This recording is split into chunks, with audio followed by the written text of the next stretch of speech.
No estaba grabando. Y esa relación, ahí sí, y esa relación entre el sistema nervioso central es la que nos permite visualizar o permite establecer cómo se va adquiriendo este movimiento y es lo que nosotros vamos visualizando en el tiempo con la práctica. Esa es a partir de lo que señala Grosser, ¿ya? Si ustedes van a leer a Grosser, es un autor bastante antiguo, pero si nosotros pudiésemos profundizar más adelante y ojalá tengamos el espacio de compartir, Grosser es un tipo que estudió la fase sensible o estas ventanas críticas que te señalan cuándo estimular y en cuánto tiempo y a partir de cuándo estimular las capacidades que son coordinativas y condicionales, tanto en la infancia como en la adolescencia. Y se convierte en un autor bastante interesante para quienes nos gusta este tema del desarrollo de la habilidad, de la iniciación deportiva, del aprendizaje motriz. Así que yo tengo un par de libros ahí también, y artículos, por si a alguien le interesa.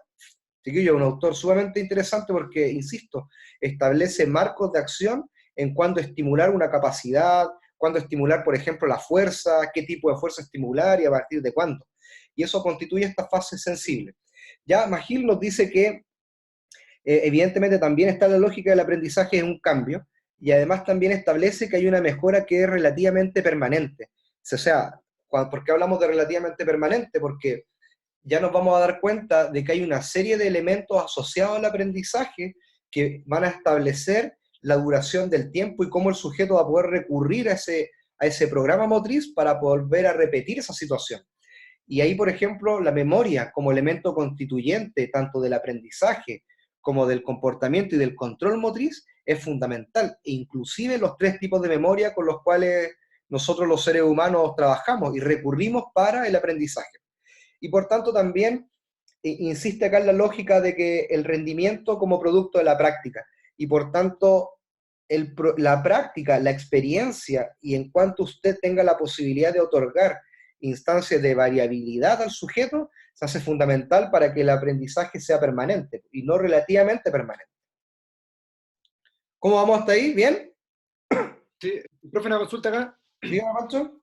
Me hace ruido que diga un cambio en la capacidad, porque como vimos, bueno, ayer vimos en clase que la capacidad se ve reflejada en la habilidad. Entonces, ¿no habría un cambio en la habilidad en vez de la capacidad?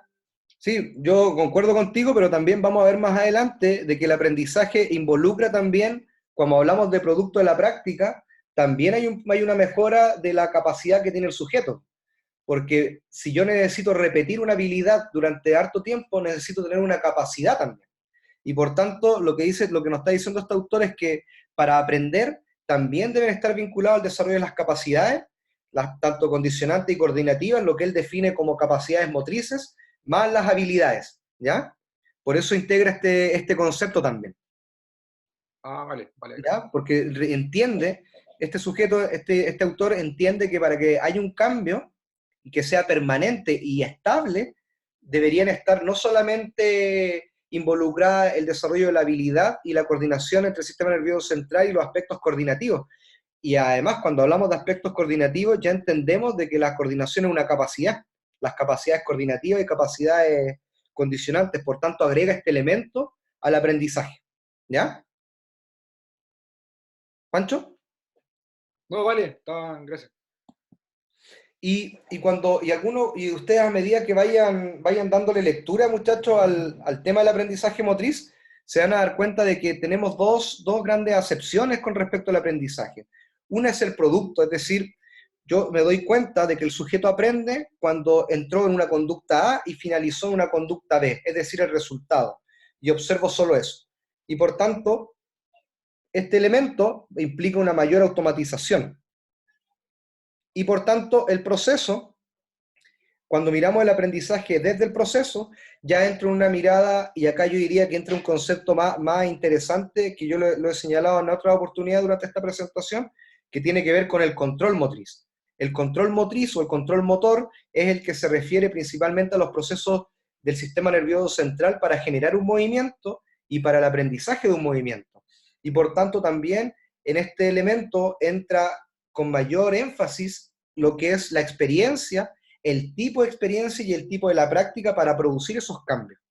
¿ya? Por tanto, nos vamos a dar cuenta que a medida que a quien le interese este tema, se va a dar cuenta que se va a encontrar con dos posiciones de autores, unas que se refieren principalmente al producto, ¿ya? Y otros que se refieren principalmente y van a hacer énfasis al proceso de generación de un nuevo movimiento. Y ahí nos vamos a dar cuenta, yo les podría sugerir algunos, pero hay uno bastante interesante que a mí me gusta mucho, que es el modelo neurológico de Luria que propone Da Fonseca y que establece que el movimiento se establece a nivel cerebral, perdón, en tres unidades funcionales, ¿ya? Y establece que en estas tres unidades funcionales, la tercera, por ejemplo, establece que está la corteza motora y la corteza premotora, y en la corteza premotora indica que se establece la planificación motriz, y en la corteza motriz es donde se origina el movimiento como tal. Por tanto, ahí ya tienen un autor que te va hablando sobre estos otros elementos que van dando luces de otra concepción del aprendizaje. ¿Vamos bien? Ya. Y además también cuando hablamos del aprendizaje y principalmente cuando hablamos de que el aprendizaje es un cambio en la conducta y cuando hablamos de que la conducta tiene que ver con aspectos que son modificables y que la conducta es ese comportamiento observable que nosotros vemos, siempre nos vamos a dar cuenta de que los modelos de aprendizaje motriz y el aprendizaje motriz en general tiene tres elementos que son básicos. Uno, que es la identificación del estímulo. Otro, que es una selección de la respuesta. Y el otro es la programación de la respuesta. Y por tanto, lo que nos dice acá es que este proceso de ejecución motriz tiene aspectos superiores cognitivos del ser humano y por tanto, y acá también está la explicación de por qué a medida que tenemos más experiencia, podemos aprender situaciones que son más complejas, es porque tenemos procesos perceptivos que son mucho más elevados y toma de decisiones, y mejor toma de decisiones porque tenemos mayor cantidad de respuestas frente a un estímulo particular. ¿Ya? Ahora, pregunta, ¿qué entienden? ¿Qué creen ustedes que es la percepción? ¿Qué es para ustedes la percepción? Vamos, ¿qué es para ustedes la percepción? Tener conocimiento del tiempo-espacio y una propiocepción, algo así de hablar, del cuerpo de uno mismo. ¿Ya? ¿Ya? Perfecto, sí. ¿Ya? Muy bien, Brian, ¿ya? Tiempo, espacio, bien. Y un conocimiento del cuerpo que yo lo definiría más bien, más que como propiocepción, lo definiría como el esquema corporal, que además también son elementos perceptivos. La propiocepción tiene que ver con estos, los famosos órganos tendinosos de Golgi, y efectivamente que te permiten generar algunos elementos a partir o identificar el rango de movimiento a nivel muscular, ¿ya? Pero sí, efectivamente, pero tiene que ver con la percepción. ¿Qué más? ¿Qué más saben de procesos perceptivos? La capacidad de recibir estímulos. La capacidad de recibir estímulos, perfecto. ¿Y cómo eso lo asociamos, Maite, con la sensación? Recibirlos y organizarlos, de acuerdo a Muy, nuestros sentidos. ¿Quién fue? ¿Maite también?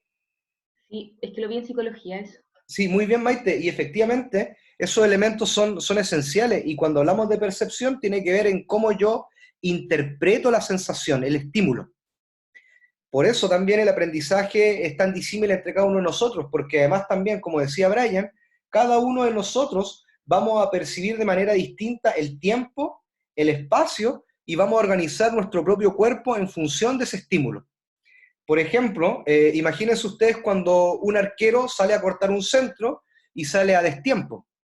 O podríamos categorizar a aquellos arqueros, no quiero decir que Brian como arquero haya tenido esa dificultad en su pasado como deportista, pero No, de hecho lo mejor que tenía era la percepción tiempo-espacio. claro, pero eso. Pero si lo comparamos con otro, seguramente con otro arquero, podríamos señalar que el estímulo, que es la velocidad con la que viene el balón, él tenía otra interpretación de cómo venía ese objeto y por tanto tenía otra sensación y lo interpretaba de otra manera y la interpretación se vinculaba principalmente al momento en que salía a cortar el balón. Y por tanto, por eso los procesos perceptivos son tan distintos, porque va a depender de cómo interpretamos las sensaciones, el estímulo, cómo interpretamos el estímulo y lo que nos produce, ¿ya?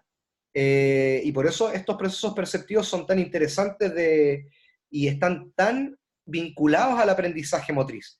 Y ese proceso perceptivo, que es la interpretación del estímulo, de la sensación que a mí me da, me obliga a tomar decisiones. Y esa toma de decisión va a estimular o va a propiciar más procesos de aprendizaje. ¿Ya?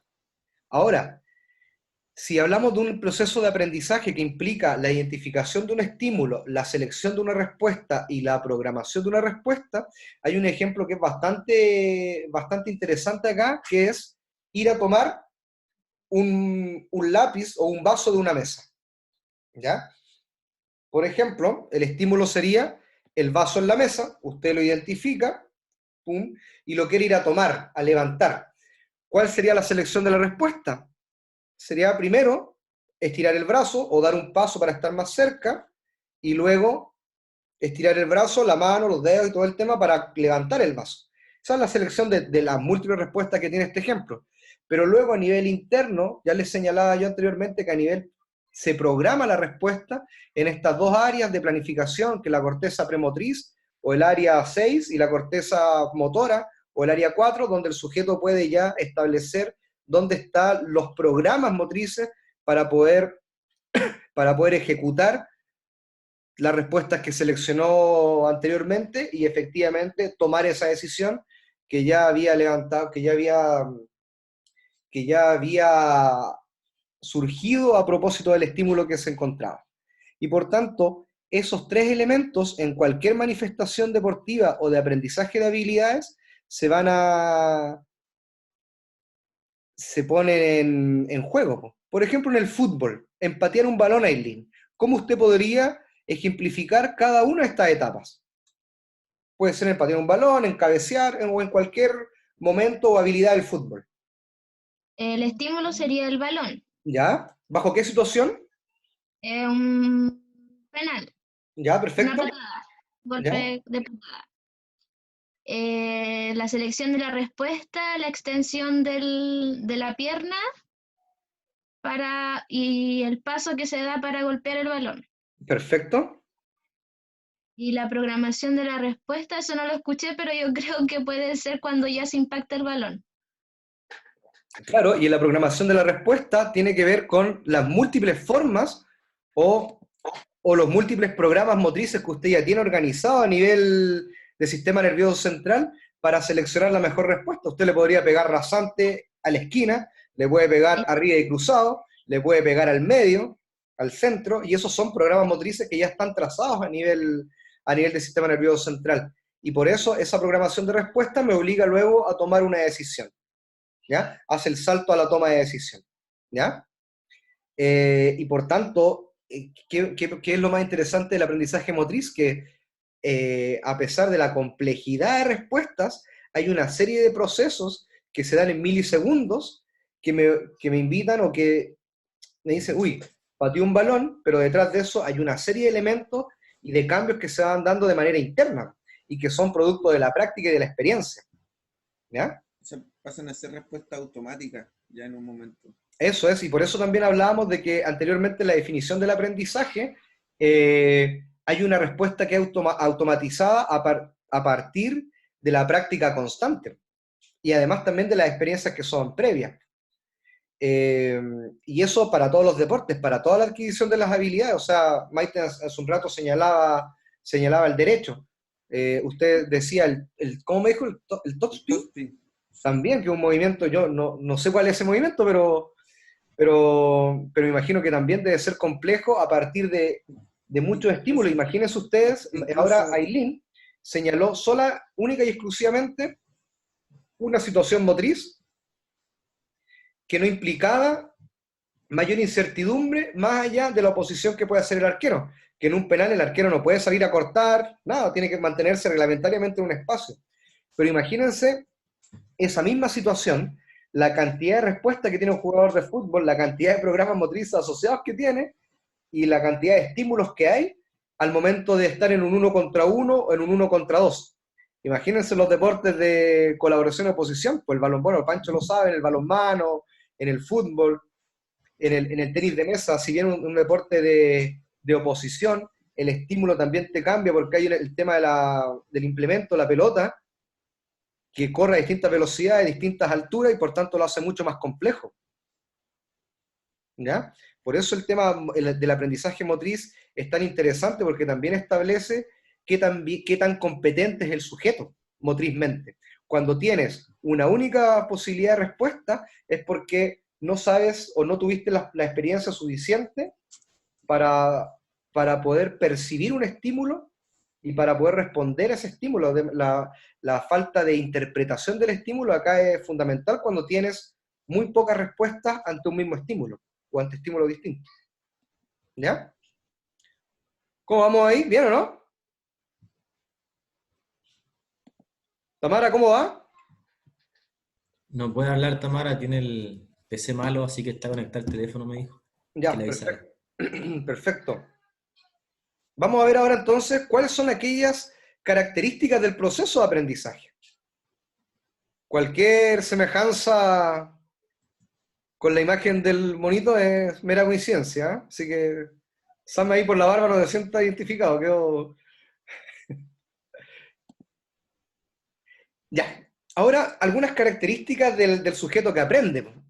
Y, y después de todos estos elementos, de los sujetos que aprenden y de los sujetos que ya son expertos. ¿Qué podemos señalar con respecto a un experto? Y acá Mauricio, Pancho también lo señaló en un momento, hablaron de la automatización. Miren bien, y la automatización implica además saber interpretar el entorno de mejor manera. Es un poco lo que nos indicaba Maite al momento de señalar la definición de percepción. Por tanto, el experto nos dice, oye, yo ya sé dónde mirar, sé qué mirar, sé dónde fijarme. Además, también establece y discrimina la información del estímulo que es relativamente significativa para el sujeto. Y por tanto, también cuando hablamos de la automatización, esa capacidad de repetir un estímulo una serie de veces y de la misma forma, nos damos cuenta de que además también emplea menos tiempo para captar la información. Se demora menos. El tiempo de reacción entre ese espacio entre que llega el estímulo y entre que da la respuesta es mucho menor. Y por otro lado también responde a su propio feedback. ¿Qué significa eso? ¿Qué es responder a su propio feedback? Que ya tiene conocimiento de los errores anteriores y los va mejorando. Muy bien, eso, y ahí tú señalaste estos elementos de la propiocepción, además que te van dando esta información del propio cuerpo para regular ese nivel de movimientos que vas realizando, ¿ya? Y por tanto, el experto, a diferencia del aprendiz, identifica sus propios errores del movimiento para corregirlos, a diferencia del aprendiz que necesita una retroalimentación constante desde el medio, ¿ya? Por tanto, por eso también uno podría señalar de que ciertas habilidades se van autorregulando a nivel de experto, no necesita tanto un técnico u otros elementos. Ustedes ya muchas veces, yo me imagino que los que todavía practican deporte, Mauricio, Maite, Ailín, ya de deporte competitivo a nivel universitario, muchas veces ustedes necesitan las pautas de los entrenamientos, pero no necesitan tanto al técnico estando de lado para corregirle ciertos gestos. ¿O me equivoco?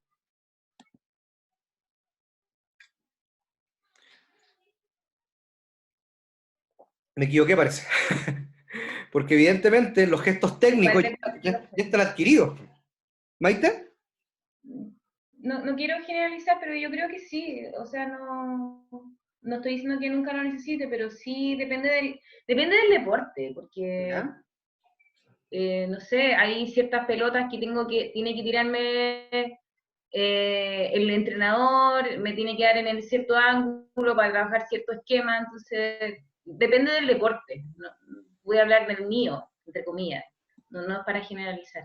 Claro. Pero sí entiendo la idea, que entre más experto vas necesitando menos herramientas y el feedback ya obedece solo, obviamente, pues ya uno se puede enfrentar a otra persona sin la necesidad quizás del técnico. Así En es. torneo. Déjeme cambiar la idea y digamos entonces que uno puede no requerir de manera tan constante un estímulo externo para hacer correcciones de la habilidad o una corrección técnica. Yo creo que ahí ya queda un poquito más clara lo que quiero transmitir. Yo creo que como dice la Maite, que igual va a tener que depender de cada deporte, porque en el fútbol es distinto a... Yo creo que es muy distinto al tenis de mesa o otros tipos de, no sé, de deportes. No, perfecto. Al menos, por ejemplo, de lo que yo practico, por ejemplo, el fútbol, no sé, para técnicos se enfatiza principalmente cuando es tiro libre o situaciones más específicas, no en relación al pase, al control, sino a otras situaciones más avanzadas.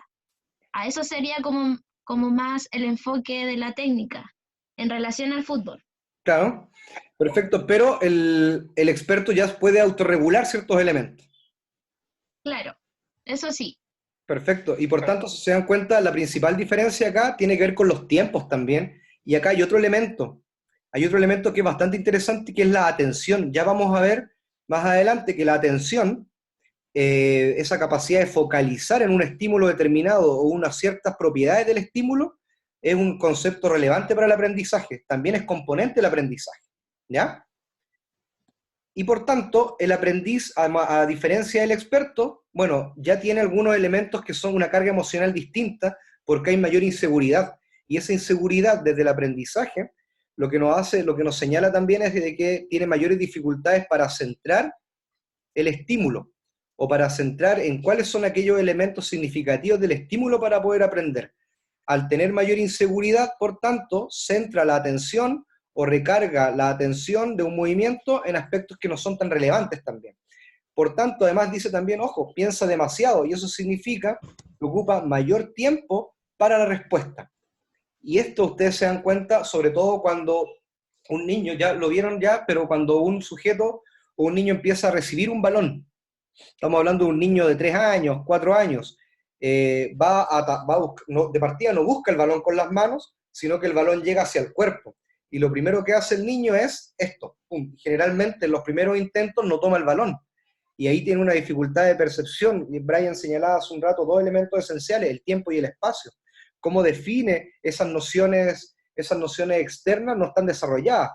Y por tanto, y ese pensar demasiado hace que vaya a buscar el balón cuando intenta hacerlo, pero el balón ya llegó al objetivo que es el cuerpo y generalmente le llega en el pecho, etc. Y además también hay limitaciones personales y estados emocionales. El mismo ejemplo, generalmente el niño cuando llega el balón hace esto, se cubre. Y por tanto hay inseguridad. ¿Por qué? Porque no hay experiencias previas en el tiempo. Y además también gasta excesiva energía, lo que provoca fatiga temprana en la práctica. Es decir, para poder aprender está saturando el estímulo o la recepción del estímulo y por tanto la adquisición del aprendizaje se ve también retardado. ¿Ya? Puede generar estrés también y después no querer seguir participando. Así es, y eso tiene que ver está muy relacionado con la deserción en la práctica.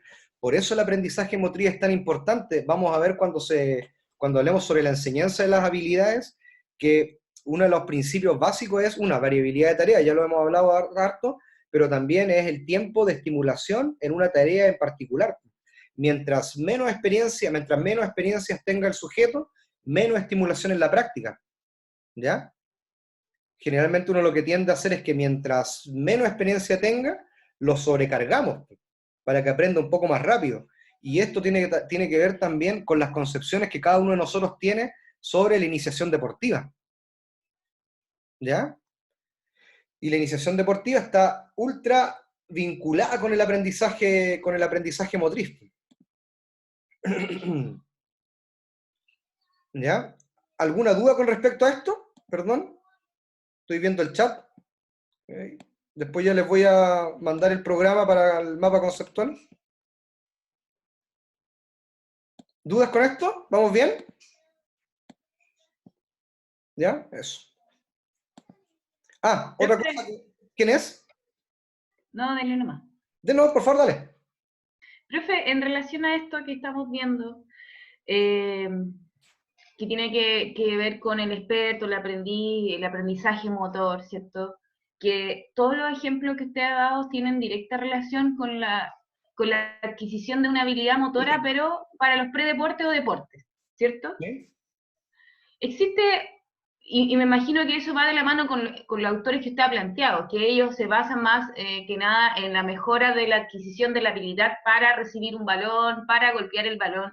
¿Existe algún autor de esta misma corriente que no solamente vea el desarrollo final de un aprendizaje motor o del aprendizaje o de la praxis motriz, no necesariamente hacia la conducta deportiva, porque desde mi lógica o desde mi punto de vista profesional, no es necesariamente lo que se espera de la educación física, a pesar que el paradigma sea ese en este momento. Cómo lanza, cómo chutea, cómo batea, cómo driblea, cómo ejecuta el movimiento. Desde mi lógica, no necesariamente ese es el objetivo final. Así que si me puede dar un feedback en relación a que este contenido tiene que ver o va de la mano necesariamente, porque así lo he expuesto, va de la mano hacia la adquisición de la habilidad motora para que golpee la pelota, por ejemplo, No, no, no. o esa línea general es así como se puede vagar en otras habilidades o en otro No, sí, aprendizaje. evidentemente, yo los ejemplos que he expuesto principalmente tienen que ver con que bajo la cercanía que nosotros tenemos, cada uno de ustedes, uno podría llegar a adquirir de mejor manera el contenido, pero evidentemente el aprendizaje, tal como lo señalé anteriormente, se da en estas etapas tempranas también porque el desarrollo está asociado al aprendizaje. Eh, Pasar de gatear a caminar implica un proceso de aprendizaje de momentos de coordinaciones contralaterales, desde cómo se ejecuta el movimiento, y luego también en otras manifestaciones de expresión corporal también hay aprendizaje, ¿ya? Eh, Ahora, si usted quiere, voy a establecer también otro tipo de ejemplos que vayan más allá de lo deportivo, porque evidentemente, comparto con usted, bajo mi lógica de lo que entiendo yo por educación física y bajo las concepciones de la motricidad humana que ustedes ya conocen, evidentemente el deporte es solo un medio, ¿ya? Así que también comparto contigo esa apreciación, pero evidentemente desde la adquisición de las habilidades básicas sobre todo también hay aprendizaje. El tema es que no he querido profundizar ahí porque ya lo vieron en el desarrollo motriz, la adquisición de la evolución de las habilidades. Y hay un autor que usted podría consultar desde cómo se adquieren esas habilidades y esos procesos de aprendizaje. Hay uno bastante interesante, bueno, que es Gallagher, que establece cómo se van desarrollando estas habilidades, y otro autor que yo leo mucho también, que es Luis Miguel Ruiz Pérez, y que habla sobre competencia motriz también, y que hace todo este tránsito de las habilidades básicas hasta la habilidad especializada, específica y compuesta, y especializada y compleja. ¿Ya?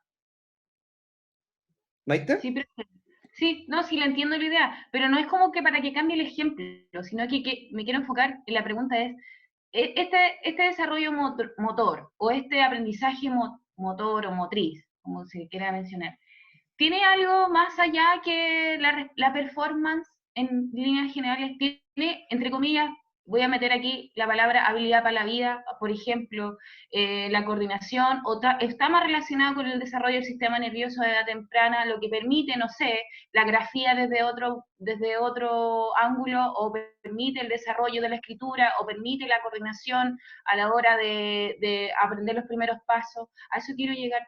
Sí, pues No no, sé sí, si me evidentemente explico. está relacionado.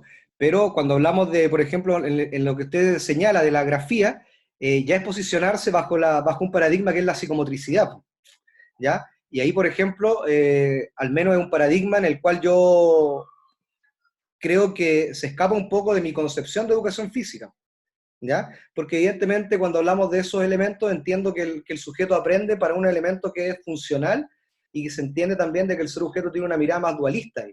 Pero evidentemente en esos procesos de escritura, de lectoescritura, están asociados los elementos del aprendizaje, ¿ya?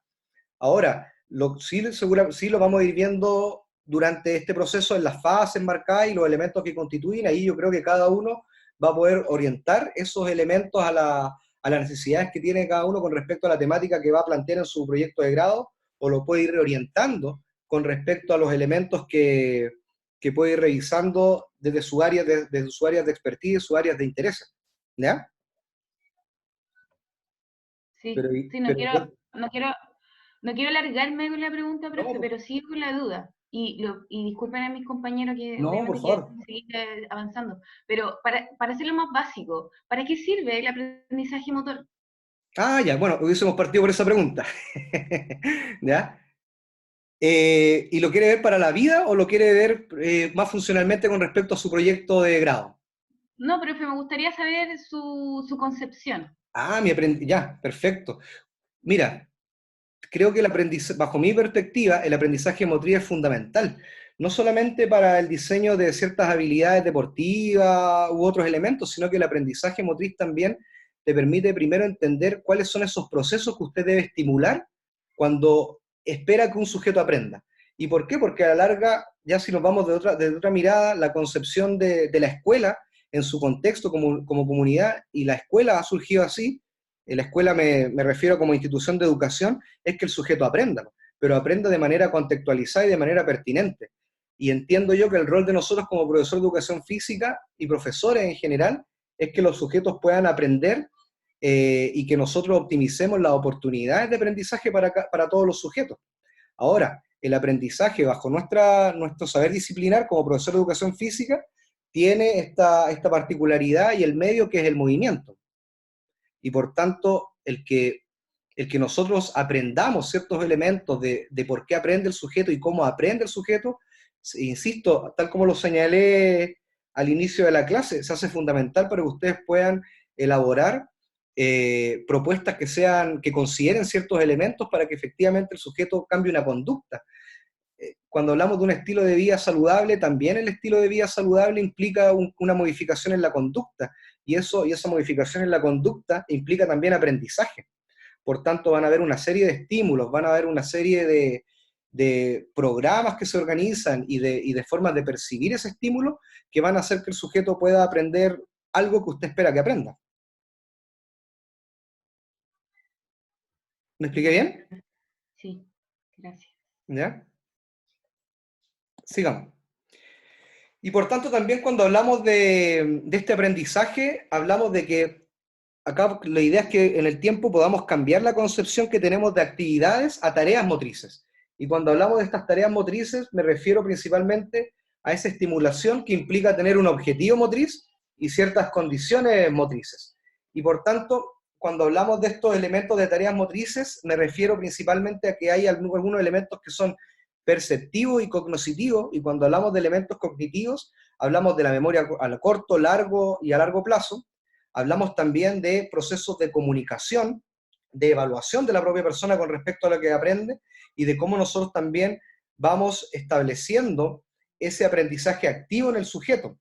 Y cuando hablamos de aprendizaje activo en el sujeto, me refiero principalmente a aquellos elementos que hacen un poco más protagonista a la persona para poder adquirir un comportamiento nuevo o la adquisición de nuevo conocimiento. Y en este sentido, la noción de aprendizaje, lo que se propone acá es que no solamente implique esta tarea motriz, este diseño, sino que también podamos incluir otros elementos cognitivos como la toma de decisión, procesos de atención, donde la persona pueda focalizar ciertos elementos. Y acá vamos a hablar sobre cómo se aprende motrizmente. Cómo se aprende motrizmente en función de tres fases del aprendizaje. La primera fase de aprendizaje tenemos una fase cognitiva, una fase asociativa y una fase autónoma. Y estas fases van interrelacionando y son dependientes unas de otras, perdón. Y en la primera fase cognitiva, lo que esperamos acá fundamentalmente es que el sujeto sea capaz de conocer aquellos resultados que se esperan de él. Por tanto, en esta fase cognitiva de aprendizaje, lo que hace el individuo es conocer e identificar este mapa mental, la idea, qué es lo que se espera que haga el sujeto. Desde nuestra lógica, que es la adquisición de nuevos movimientos, de nuevas estructuras, ¿ya? Y en esta fase cognitiva, posteriormente pasamos a una fase que es asociativa. Y en esta fase asociativa, primero se establece una relación, insisto, bajo la idea que establecía Mauricio al principio, de relación de las experiencias previas con las habilidades que nuevamente voy adquiriendo, y acá ya hay un momento de práctica concreto. y luego además también en esta fase asociativa le voy dando significado a la tarea. Es decir, voy entendiendo y comprendiendo de mejor manera qué es el resultado que se espera de mí. Y en la fase autónoma se caracteriza esta fase principalmente por tener una mayor cantidad y calidad de la práctica.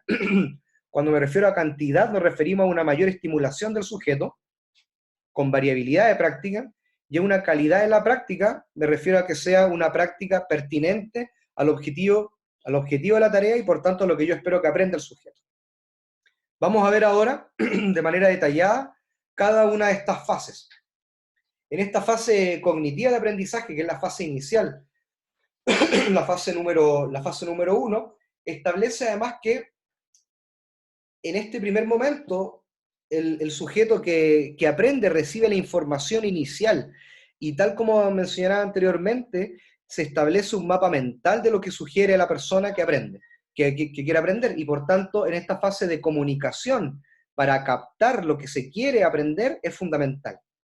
Y esta fase de comunicación, ya sea para aprender una habilidad motriz básica, para aprender una habilidad específica y compuesta, especializada y compleja, en cualquier contexto, y ahí un poco tomando lo que decía Maite, las habilidades especializadas y complejas no necesariamente son del deporte, sino que también se habla de elementos superiores en otras áreas como la expresión corporal en la danza o el baile. También existen las habilidades especializadas y complejas, también se contextualizan en esas áreas.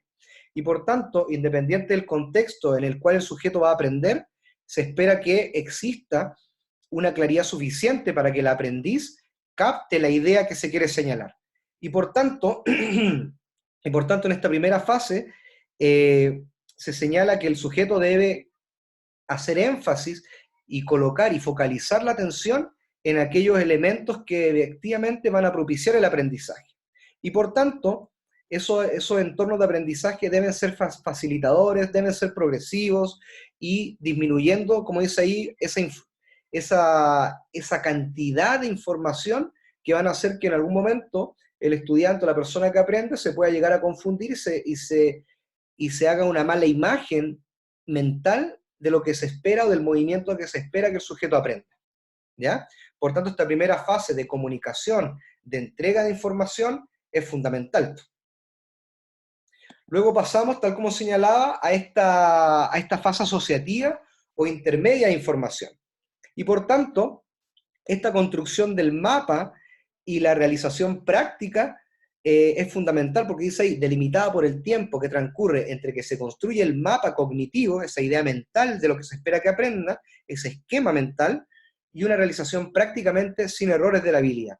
Por tanto, nos vamos a dar cuenta que el sujeto acá ya va estableciendo práctica, van a haber algunos errores, pero efectivamente esos errores van a ir mejorando en función de la cantidad de la práctica, la fluidez del movimiento y la coordinación que se vaya estableciendo entre el sistema nervioso central y el sistema muscular bajo la concepción de aprendizaje del movimiento que nosotros podemos tener. ¿Ya?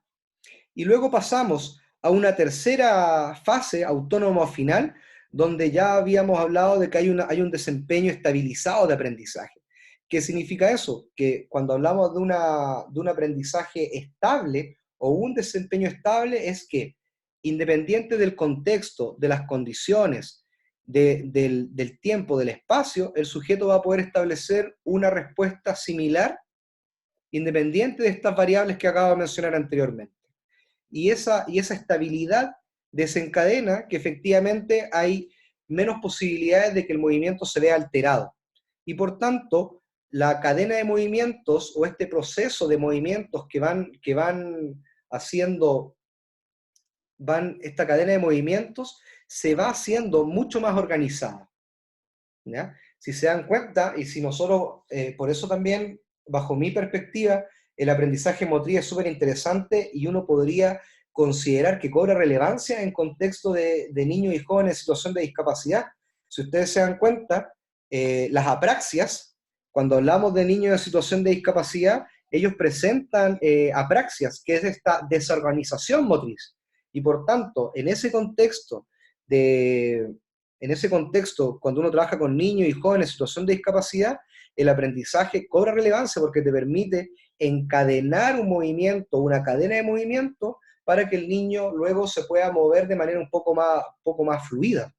y esa organización de movimiento además también va a permitir de que tenga menos momentos de atención centralizados en un estímulo determinado, ¿ya? Pero estos elementos de la fase autónoma o final, su principal característica es que hay un desempeño estable, y ese desempeño estable va a permitir principalmente que va a ser capaz de responder en distintas situaciones a un estímulo o un mismo estímulo, y se va a poder adaptar de mejor manera ante un contexto determinado.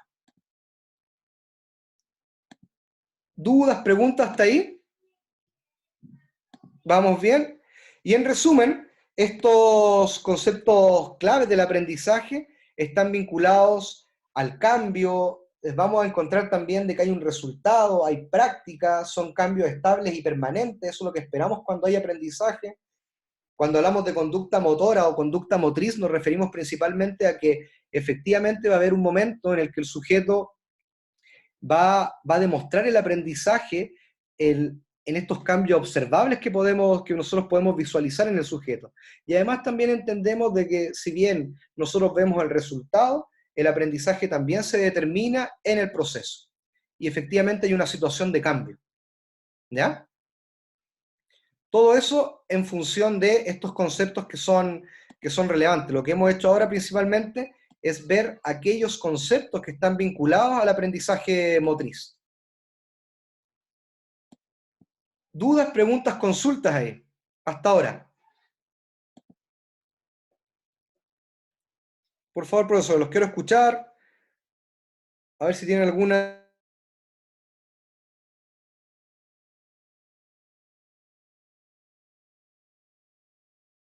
Profe, apagó su micrófono. ¿Tienen alguna duda? Perdón, ¿tienen alguna duda? ¿Algo al respecto que quieran señalar? ¿Alguna otra inquietud?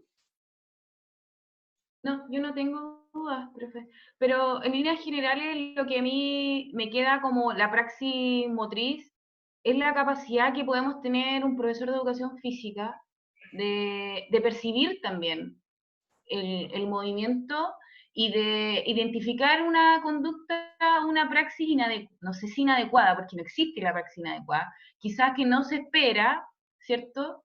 O que puede ser mejor ejecutada, o entregar una herramienta en caso de un alumno quizás que tenga una discapacidad física o una discapacidad intelectual, por ejemplo. Podría verse desde ese punto, es como una herramienta motora para nosotros, resumiendo todo lo que entregó el profe. Así como... No, o sea, evidentemente sí, pues sí, es un elemento, bajo mi perspectiva, no es porque me guste mucho también el área del desarrollo del aprendizaje, y eso tiene que ver también con las teorías que uno tiene implícitas también, pues. Pero evidentemente esto tiene el aprendizaje, cuando uno lo estudia bien, lo observa bien y le logra dar el significado, tiene mucha aplicabilidad. Yo tuve la suerte, siempre digo lo mismo, tuve la suerte de mi primer campo profesional como profesor en un contexto, fue trabajar con niños y jóvenes autistas, niños de 3 a jóvenes adultos de 24 años. Trabajé 5 años ahí, y lo que tú ves ahí, Maite, en esos contextos, es de mucha apraxia, de mucha descoordinación, y eso tiene que ver porque no hay imposibilidad de búsqueda del medio por el mismo trastorno, y en el ámbito motriz, de mucha desorganización motriz. Por tanto, entender estos elementos del aprendizaje, incluso, imagínate en ese contexto, incluso la fase del aprendizaje, una fase cognitiva inicial, en el tiempo me hizo mucho sentido, porque lo que yo empecé a hacer ahí es trabajar con sistemas aumentativos alternativos de la comunicación.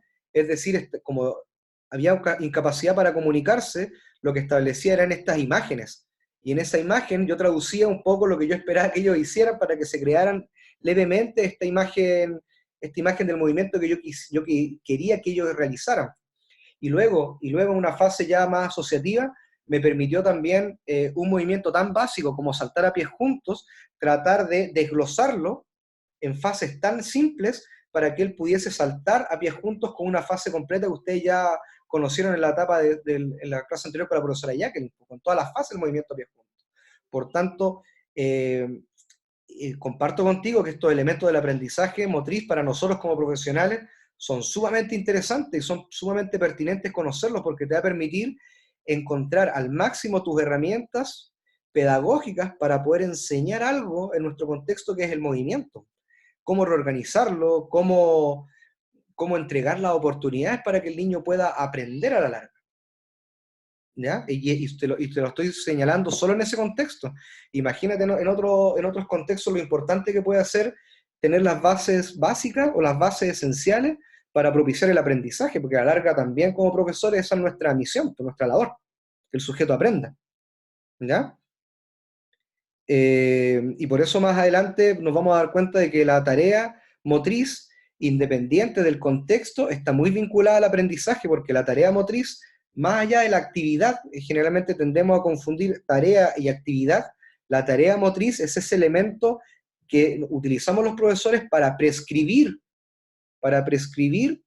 objetivos y condiciones motrices que hacen que el sujeto pueda aprender mejor. Y por tanto, siempre el diseño de una tarea motriz, bajo la mirada de Formose, es lo que, de ese autor, que es muy interesante, que ojalá, espero que lo puedan leer en algún momento, que habla sobre el diseño de tareas motrices en cualquier contexto para el desarrollo de habilidades, de la danza, de la expresión, del deporte, te va señalando las bases esenciales para que el sujeto pueda efectivamente aprender. ¿Ya? ¿Alguna otra duda? ¿Alguna otra reflexión que quisieran Yo, hacer? profe. Sam, profesor, por favor. Bueno, yo en realidad no estoy muy apegado a lo que es desarrollo motriz, pero me topé con algo súper interesante el otro día leyendo, ¿Ya? que era con respecto a que los niños que tienen mejor desempeño en habilidades motrices, bueno, primero que todo pasan más tiempo realizando actividades físicas de intensidad moderada y vigorosa, y que de alguna manera, de forma predictiva, eventualmente se convierten en jóvenes y adultos más activos que sus símiles con un menor desempeño en habilidades motrices.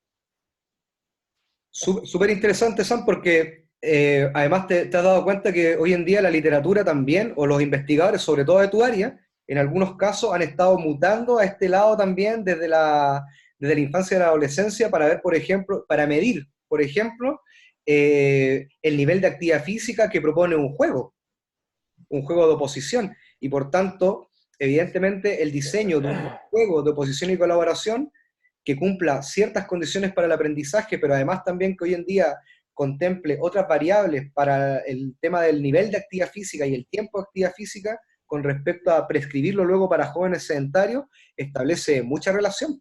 Pero para eso también tienes que ser capaz de diseñar una buena tarea, y para eso también tienes que estar claro con respecto a qué debe aprender el sujeto en esas etapas, cuál es su capacidad de aprendizaje y qué tan preparado está para aprender un elemento que lo haga un poco más activo o sedentario. ¿Ya? Y por tanto eso también es parte de la lógica de lo que hablábamos hace un rato, que el aprendizaje está vinculado con el tema de las capacidades, bajo esta nueva conceptualización de capacidades motrices, está vinculado también evidentemente al desarrollo motriz, y por eso también, bajo mi perspectiva, se hace muy, muy interesante. Sin duda, yo creo que cada uno de ustedes, cuando hablen de su trabajo final de grado, van a tener que, en sus propuestas, independiente del grupo que sea, van a tener que diseñar tareas para evidenciar un cambio. Y ese cambio, tal como lo veíamos anteriormente, implica aprendizaje. Ahora, imagínense alguien de ustedes pudiese diseñar su trabajo final de grado y que diga, bueno, una propuesta didáctica sobre tareas motrices que impliquen o que favorezcan las conductas o los hábitos de vida saludable en adolescentes. Y Sam, usted me corrige ahí, y Tamara también me corrigen, pero podrían medir qué tan efectivas son las tareas motrices, por ejemplo, bajo la acelerometría. Si hay correlación entre el diseño de una tarea motriz para una edad determinada con respecto a lo que mide la acelerometría. Y en ese sentido también se hace súper interesante. O en contexto de discapacidad, como lo conversamos hace un momento y con lo que plantea Maite en otros contextos, o sea, qué tan efectivas son aquellas tareas motrices para que un niño pueda adquirir otras manifestaciones desde la expresión corporal, del deporte, desde las habilidades. Y por tanto el aprendizaje, más que una herramienta, es una situación de un individuo. Ahora, sí debemos conocer los elementos y las herramientas para propiciar el aprendizaje, y eso es distinto. ¿Ya? Mauricio, Margarita, Camilo, Vladimir, Ailín, ¿alguna duda, alguna inquietud con respecto a eso? ¿He sido claro, Pancho? Sí, a mí me quedó claro. ¿Ya? ¿Ailín? Yo, profe, estoy clara, entendí muy bien la materia. Ya, perfecto. ¿Ya? Pancho, ¿algo que se me haya quedado en el tintero? No, profe, todo bien. ¿Todo bien? Ya. Vamos a, y con esto es una diapositiva bien corta, bien breve, y vamos a darle ya, vamos a finalizar esta primera parte de la mañana con un siguiente elemento, que es también asociado al aprendizaje motriz, y vamos a ir ya distinguiendo sobre otros conceptos asociados, control motriz, comportamiento motriz, conducta motriz, ¿ya? Y es importante que los vayamos ahí revisando. Les voy a mostrar este texto, por si acaso a quien le interese, no se nota mucho, pero habla de comportamiento y aprendizaje motor. Si alguien lo requiere, en algún momento me lo puede pedir, pero este es un texto bastante claro. En la fotocopia, evidentemente, también está en biblioteca, pero es de Antonio Oña, Manuel Martínez, Francisco Moreno, y el autor que yo les señalaba de Luis Miguel Ruiz Pérez. Y por tanto, si a alguien le interesa este tema del aprendizaje motriz y cómo se vincula al desarrollo, evidentemente es uno de los autores que puede consultar. A continuación, Disculpe, ¿lo puede enviar por correo? sí, pues sí, puedo enviar la bibliografía sugerida, ningún problema, y creo que sería interesante creo que tengo algunos libros digitales también de aprendizaje, así que quien lo desee me escribe y les puedo enviar ese material digital. ¿Ya? Muchas gracias. Acepto la sugerencia. ¿Quién fue? ¿Maite o Margarita? Margarita. Margarita, ahí me escribe nomás y yo le puedo enviar algún material adicional. Esta presentación es bastante breve, pero tiene que ver también con que vamos a seguir en esta parte de introducción del aprendizaje, ver cómo podemos diferenciar aprendizaje, comportamiento, conducta, competencia y control, que vamos a ir asociando durante el desarrollo. El comportamiento motriz, principalmente, este primer concepto que yo ya también he señalado anteriormente, tiene que ver con que principalmente define la interacción que tiene un organismo y su medio ambiente. Y ya les señalaba en minutos previos que el aprendizaje motriz se puede estudiar desde dos vertientes, una vertiente más psicológica y una vertiente más neurofisiológica. Bueno, el comportamiento motriz está asociado principalmente a que es el objeto de estudio de la corriente psicológica del aprendizaje. ¿Ya? Y por tanto esta corriente psicológica del aprendizaje motriz y del aprendizaje en general establece como objeto de estudio el comportamiento motriz de un sujeto. Esa es la primera diferenciación, que se convierte, insisto y repito, como el objeto de estudio del área de la psicología del comportamiento en el ámbito de la educación física, en nuestro ámbito. Y por tanto, cuando hablamos de comportamiento motriz, nos vamos a dar cuenta de que establece que tiene componentes esenciales. El primer componente esencial es que tenemos un sujeto que somos nosotros, somos los individuos y que va a aprender. Y por otro lado, otro elemento que establece, alguien lo señaló hace un momento, es que el ambiente como medio, y ahí Maite creo que lo dijo hace un rato, nosotros como profesores somos parte de ese ambiente, y por tanto el comportamiento, esta mirada psicológica del aprendizaje, también establece que el medio ambiente es fundamental en el estudio del comportamiento. No solo somos parte del medio también para que el sujeto pueda aprender. Y además también otro elemento esencial es que estos elementos, tanto el sujeto que aprende o este organismo, como lo define este autor Oña principalmente, interactúa con el medio y ese sistema de interacciones dan paso, son las variables que componen este comportamiento motriz, ¿ya? Y se entiende de que no solamente es una situación unidireccional del ambiente al sujeto, sino que también hay una interrelación de información, intercambio de información entre ambos. Y Oña lo que nos dice acá también es que el comportamiento motriz, bajo esa lógica, y si nosotros entendemos, nos posicionamos bajo esa forma de entender el aprendizaje, nos podemos dar cuenta de que los modelos de aprendizaje motriz vinculados a esta área psicológica del aprendizaje motriz establecen tres elementos que son claves. Un elemento que es el procesamiento del organismo, es decir, cómo va interpretando la información, y acá están esos elementos que habíamos señalado anteriormente, sensación y percepción. Un poco está jugando Play Vladimir mientras escucha, se le ve el joystick, Vladimir. Y esos elementos... Era para la foto, profe. Ah, ya. No se preocupe, no se preocupe. Si nos conocemos nosotros, Vladimir, yo sé que usted está ahí atento a la jugada, ¿ya? Pero estos elementos del comportamiento motriz lo que establecen es que los modelos de aprendizaje que se posicionan bajo el comportamiento motriz tienen tres elementos esenciales.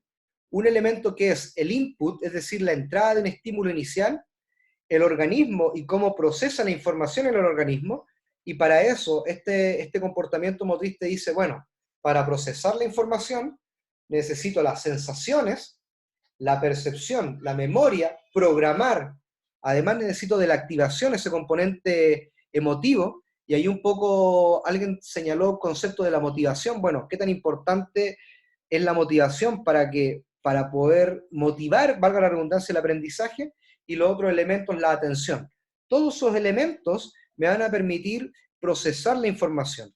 Y luego tengo una salida o el output que tiene que ver con esta respuesta que yo voy entregando. Pero además también todo esto está enmarcado en una situación de retroalimentación.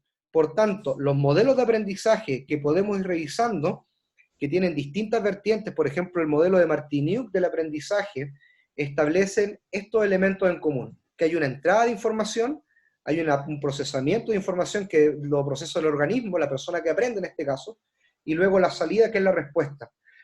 Y todos estos modelos, bajo esta mirada de comportamiento, tienen esta etapa y esos componentes, ¿ya? Y luego también, además, acá encontramos el otro elemento del comportamiento, del aprendizaje motriz, que tiene que ver con el control motriz. Y ese control motriz asociado al área del comportamiento está vinculado también al desarrollo, al aprendizaje motriz. ¿Qué nos dice esto? De que el comportamiento motriz tiene etapas que se dan a nivel del sistema nervioso central o el componente neurofisiológico que establece cómo se interpreta el estímulo, cómo influyen las vías piramidales y extrapiramidales para que pueda interpretar el estímulo o recibir el estímulo a partir de las vías aferentes y luego la respuesta de las vías eferentes. Y esos elementos, estos conceptos están asociados al concepto de control motriz. Sin embargo, esos elementos también de una u otra manera te dan paso a que el sujeto aprenda, o te permiten entender bajo una mirada neurofisiológica que el sujeto aprenda, y luego entender también esta adquisición de habilidades en el desarrollo motriz. El control motriz principalmente, ya lo habíamos hablado, habla de la mirada neurofisiológica, de cómo se recibe la información, cómo se programa la información y cómo se ejecuta la respuesta motriz. Y eso está más definido hoy en día a una corriente muy, muy, muy antigua, pero que hoy día ha cobrado mucho énfasis, que tiene que ver con la neurociencia. Estos elementos de control motriz están netamente vinculados a las neurociencias, a la neurociencia. De hecho, hay un texto de un autor chileno que es Maureira, que habla sobre neurociencia y la actividad física, y su relación con la actividad física, ¿ya?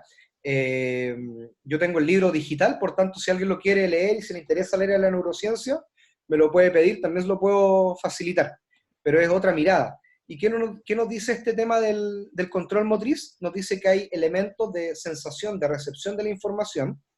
Nos dice también de que la memoria tiene procesos de almacenamiento y que uno recurre a esos momentos de almacenamiento, ya sea memoria de corto plazo o memorias a largo plazo. Tenemos procesos de atención. Hay una programación de información principalmente en el área 4 a nivel cerebral, del sistema nervioso central, y una respuesta de la ejecución motriz. Todos esos elementos están asociados al control motriz. Y por otro lado, además también, este autor también, que es Ruiz Pérez, nos propone además una serie de elementos de cómo se va, en función de las edades del sujeto, se va dando el tipo de control que tiene motrizmente un individuo. Evidentemente, estos son edades de referencia, pero usted lo podría también asociar al modelo de Gallagher que vieron con la profesora Jacqueline, donde nos dice que en la etapa de movimientos reflejos hay un control evidentemente reflejo y espontáneo. cuando hablamos de un control motor exploratorio, podemos hacer el símil con los movimientos rudimentarios.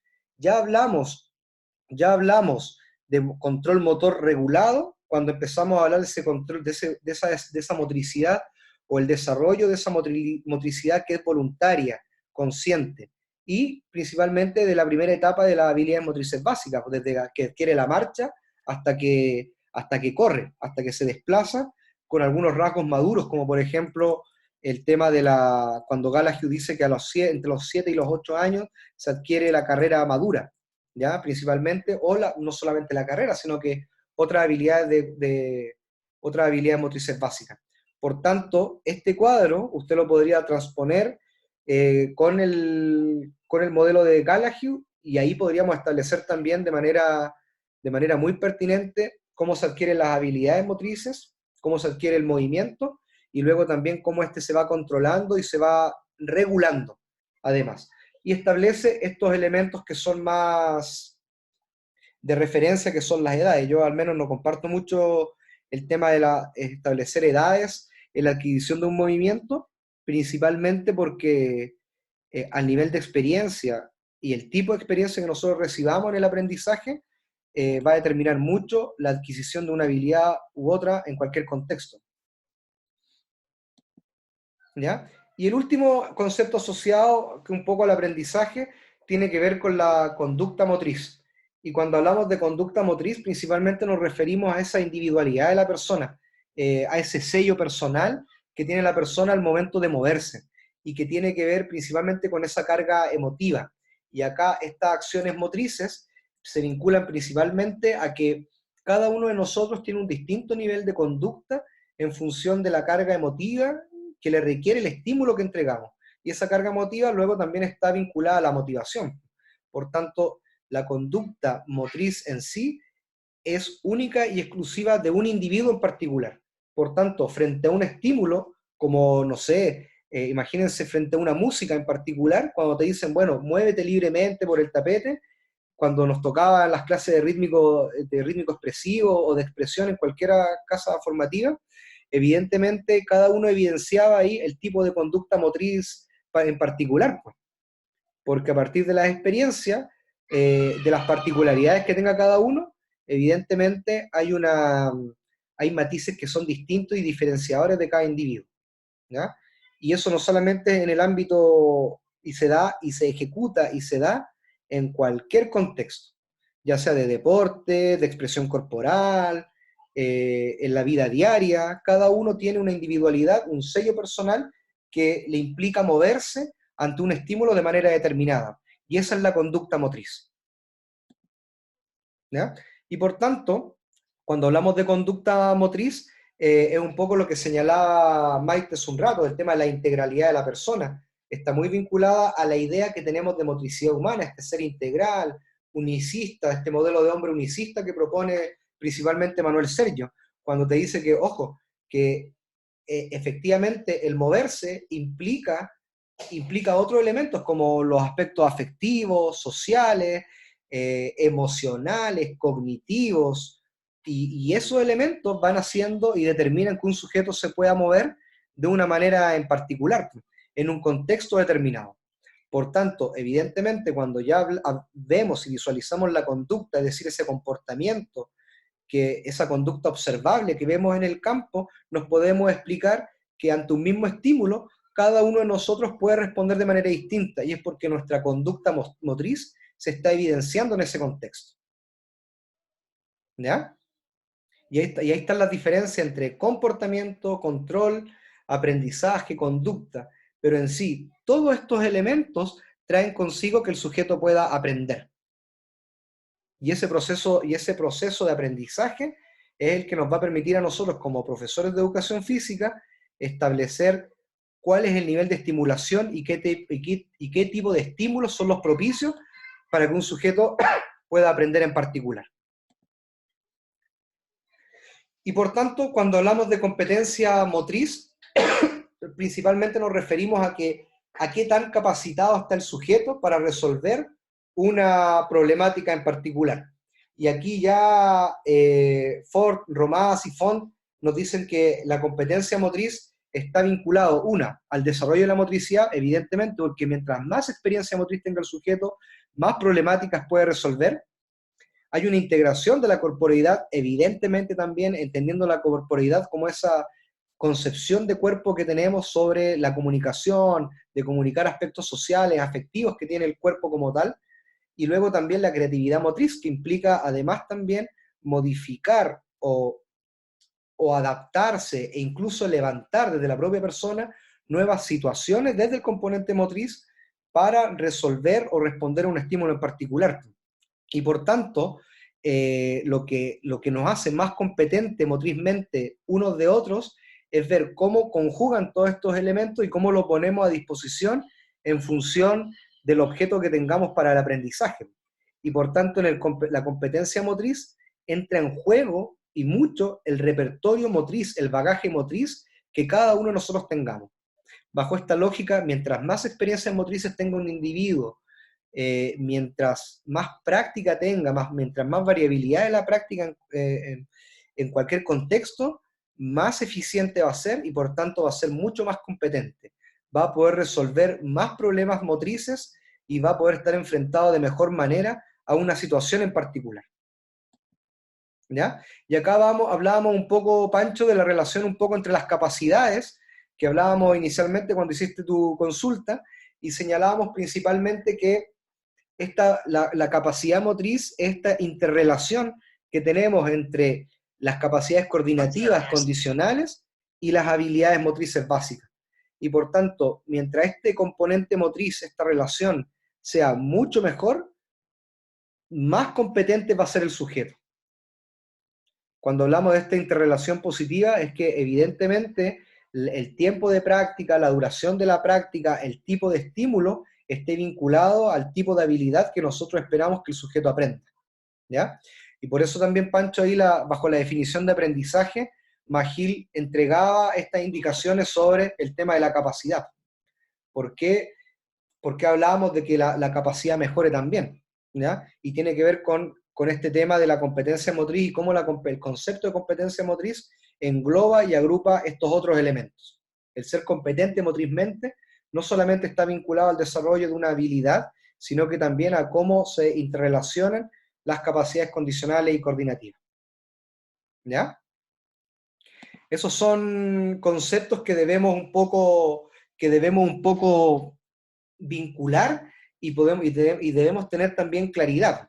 Acá, más que todo en este ejemplo, principalmente nos dice que las habilidades motrices básicas se van progresando, y esto también tomado desde Gallagher, del modelo adaptado de Gallagher, del desarrollo de las habilidades, se va adaptando y se va modificando en función también de cómo la herencia, el entorno y la tarea vayan influyendo en este contexto. Por tanto, si nosotros somos parte del ambiente, del entorno, cobramos vital importancia en el medio mismo, en la tarea misma, para que el sujeto pueda ir progresando y aprendiendo nuevas habilidades, insisto, independiente del contexto en el cual se encuentre. Y por tanto, además también, independiente de que no siga una manifestación deportiva como tal, lo que se espera bajo una buena adaptación y bajo una nueva y buena estimulación es que el sujeto además también sea competente en un ámbito cotidiano, recreativo, competitivo.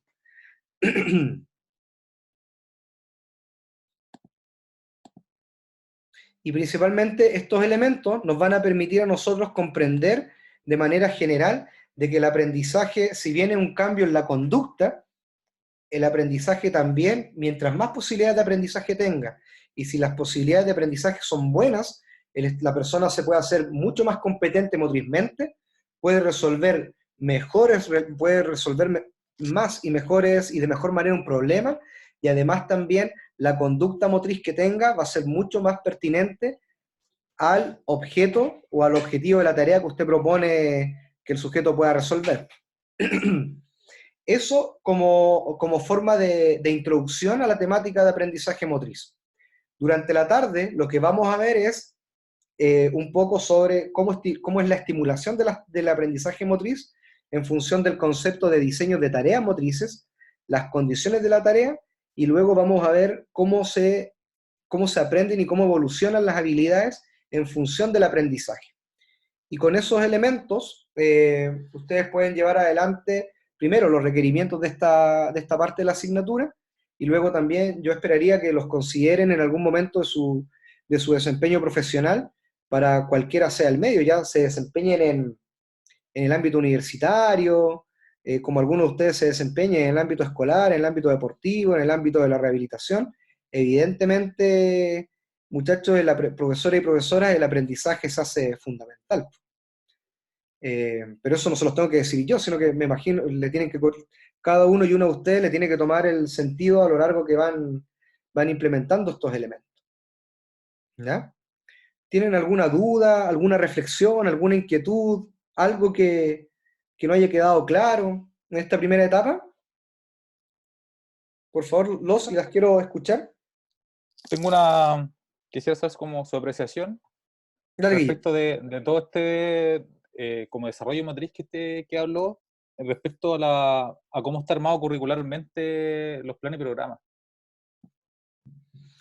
Mira, hola Guille, gracias por la pregunta. Yo creo que actualmente los planes y programas están diseñados en función de competencias, por tanto, los que tenemos nuestra cierta edad, ¿cierto? Sobre los 30, y que fuimos formados en el marco curricular antiguo, bajo mi perspectiva, estas bases curriculares te dejan un poco más abierta la situación.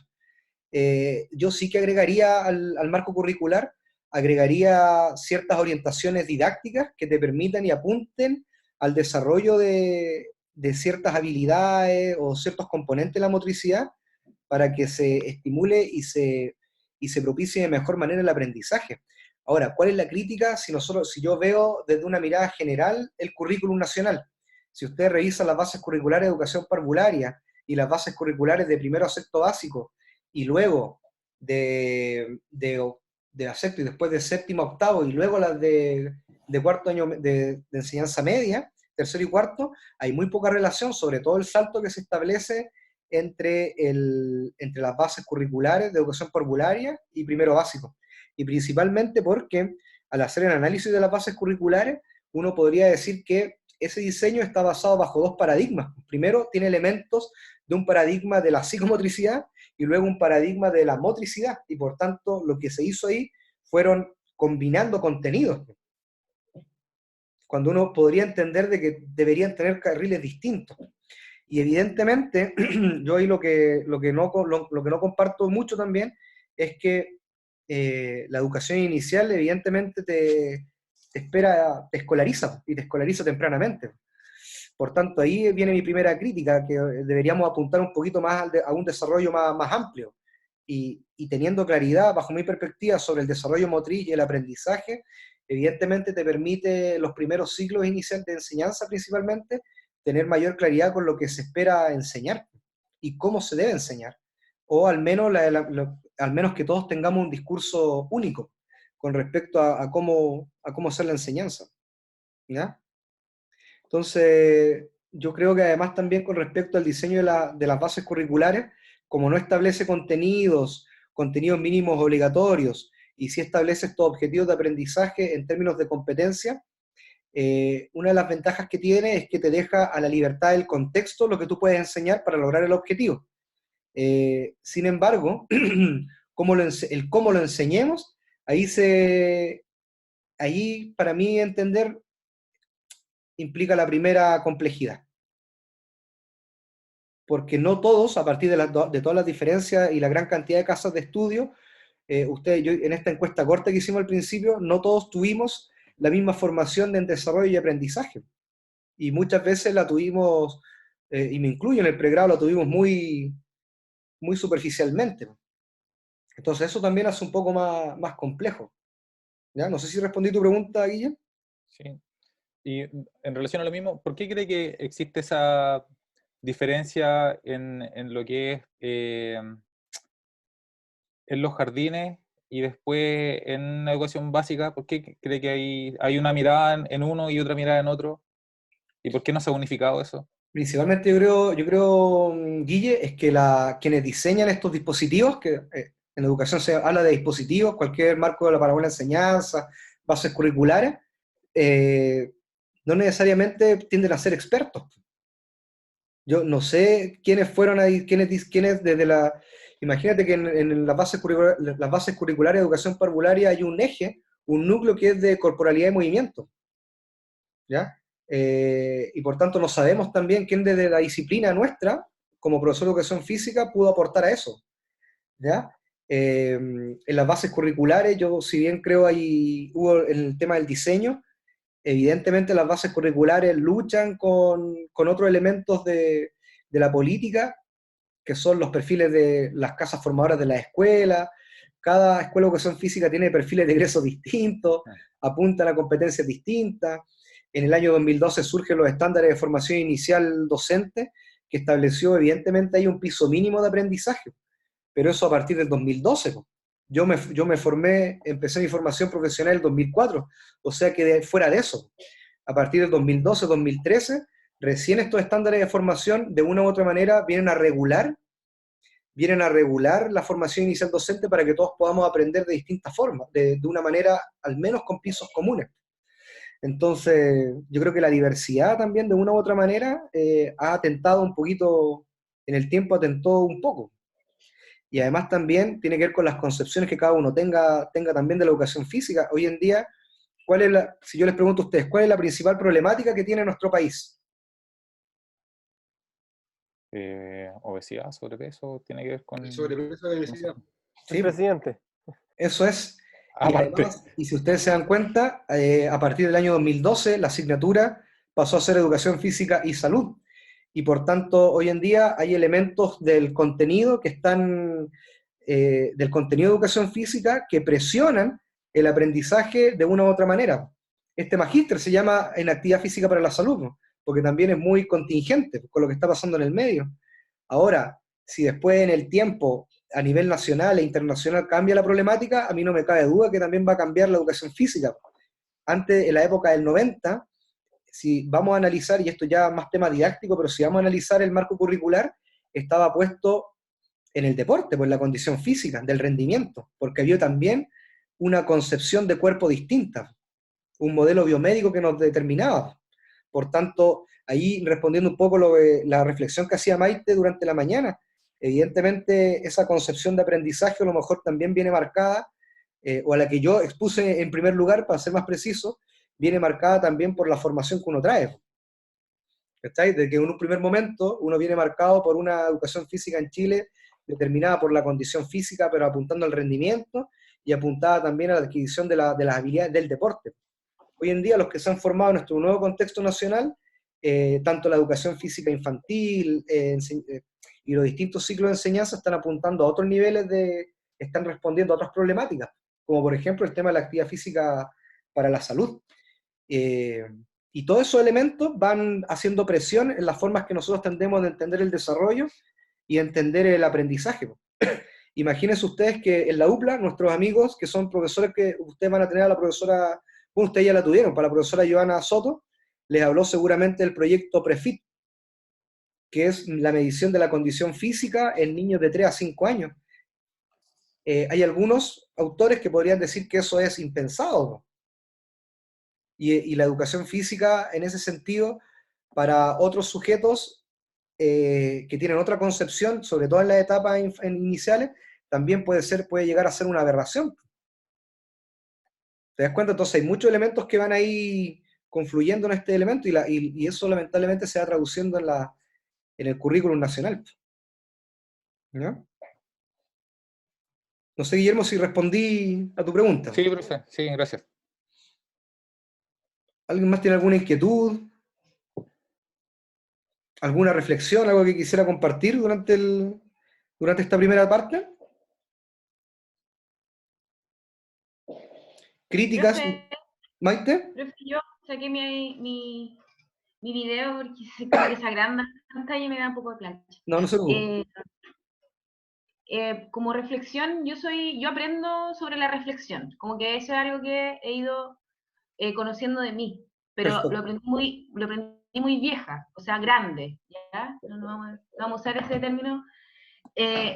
Y desde ahí va un poco el análisis que hago, es decir, cuán poco nos permite la educación conocernos. Es decir, desde mi punto, lo que se debería explorar, primera parte, es el cuerpo en su totalidad, que en el fondo no se está haciendo, es decir, no se le da la libertad para explorar a los chicos de educación parvularia o de prekinder, kinder, a menos que el profesor tenga ese enfoque, ¿cierto? Si el profesor tiene un enfoque más bien exploratorio, que es lo que corresponde, eh, pero sin embargo lo que indica las bases, porque por algo está el currículum, hay que ceñirse por él, y por algo está el UTP, ¿cierto? Que está encima tuyo, viendo si se cumple o no, la unidad, etc.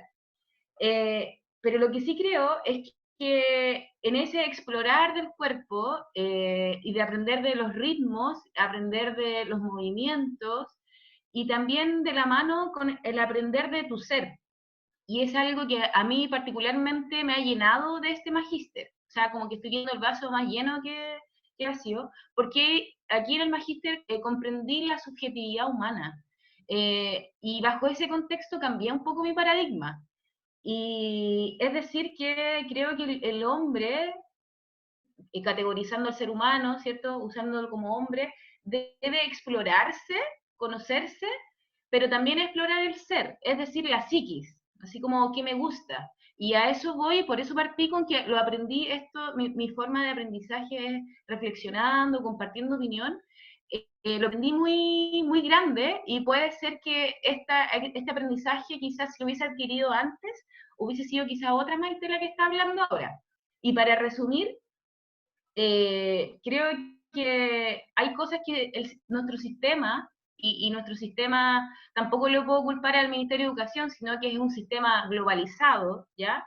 Y que ocupan todos los países del currículum, cuarta el movimiento. Y también cuarta la exploración del ser. O sea, como quería aportar con esa reflexión.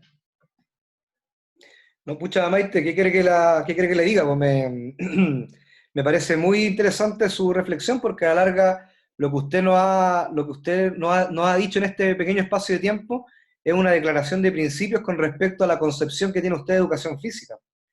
Y eso es interesante. Y además también evidencia un posicionamiento epistemológico de la concepción de cuerpo. Y eso lo hace también aún mucho más interesante, ¿ya? Y evidentemente comparto con usted, yo creo que nuestro sistema educativo a todo nivel desde edades tempranas nos escolariza.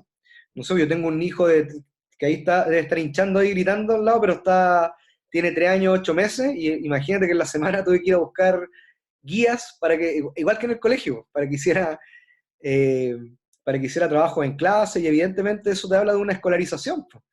Y no es culpa del sistema educativo, sino que más bien el sistema en el cual hoy en día el mundo se encuentra, porque ahí uno se pone un poco más crítico, habla de este sistema neoliberal y capitalista vinculado a la competencia. Y eso lo hace mucho más complejo, y eso ha ido trascendiendo incluso a nivel educativo, incluso a los niveles de concepción de ser humano, de cuerpo que cada uno tiene. Y evidentemente, lamentablemente, nosotros, o los profesores de educación física en el sistema, se ven regulados, y eso es complejo, sobre todo en edades tempranas, a llevar y a ceñirse en el currículum educativo a la adquisición de contenido y menos tiempo para exploración. Y eso yo lo comparto plenamente, porque evidentemente luego, si ustedes se dan cuenta, hay evaluaciones, el CIMSE de Educación Física, que partió el año 2012, se suspendió en algún momento, pero eso regula tu actuar como profesor. Y luego, si le sumamos al sistema educativo los indicadores de desarrollo personal y social, también regula tu actuar como profesor en función de cómo contribuyes tú a la adquisición de estos otros indicadores de calidad, pues, con los que te miden en el colegio. Entonces, creo que es interesante también de que, así como Maite tiene esa concepción, yo creo que todos, porque los conozco a la mayoría, entiendo que tienen su concepción de educación física, su paradigma, y es interesante también que lo hagan, que lo declaren como principio, porque eso también se evidencia en la enseñanza, y se evidencia también en los estudiantes. Y por tanto también ahí uno empieza a visualizar qué tanta relevancia tiene la educación física, la actividad física para la salud, en esta etapa inicial, y en función de cómo uno lo va revisando. Así que, no, interesante la reflexión, y y logré vislumbrarla también, Maite, al momento que me hizo la primera pregunta con respecto al aprendizaje. Logré visualizar que hay una mirada muy sociocrítica de la educación física ahí, y logré identificar la concepción de cuerpo. También sé que, por ejemplo, Sam, que lo conozco más, tiene una mirada más biomédica de la educación física. Y lo que quiero señalar, y Pancho a lo mejor también se mueve entre los sociodeportivos, ¿cierto? Pero es porque los conozco, y lo que quiero señalar con esto es que no es ni bueno ni malo, son concepciones que uno tiene nomás, y que tiene que ver también con las teorías implícitas. Bueno, seguramente se lo vieron ya en el primer módulo cuando hablaron de fundamento antropológico y sociohistórico de la motricidad humana. ¿Ya? Eso, chiquillos, ¿alguien más tiene alguna otra reflexión? Gracias, Maite. De nada, profe. ¿No? ¿Dudas con respecto a lo que vimos hoy día?